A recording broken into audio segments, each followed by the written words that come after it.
Alright mga master, Supern SD06 diving flashlight, 21,700 ang sukat ng kanyang battery at 5,000 mAh ang capacity. Kaya naman hindi kayo mabibitin sa pamamana kapag ito ang inyong ginamit. At meron siyang 3 lightning modes, ang low, medium at high. Alam baga ninyo mga master, kapag naka high mode siya, meron siyang 3,200 lumens.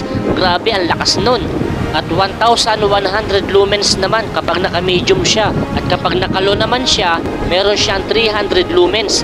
Bagay na bagay mga master sa mga maiilap na isda. At meron siyang runtime na 2 to 12 hours. Ito mga master, yung kanyang 300 lumens, talagang bagay na bagay sa mga maiilap na isda. At ito naman yung kanyang 1,100 lumens. At ito na yung kanyang 3,200 lumens. Grabe, ang lakas. Kitang-kita mga master, kung may nyugan kayo, kitang-kita ninyo yung mga nag-aakyat. At eto na mga master, yung dive test natin. Grabe, ang lakas talaga nito. Kahit wari magpakatago-tago pa yung mga isda, talaga namang sa sobrang lakas nito ay makikita mo sila. Maliit lamang mga master itong flashlight na ito, pero grabe ang kanyang binibigay na liwanag. May deep dive nga ni pala ito mga master na 100 meters.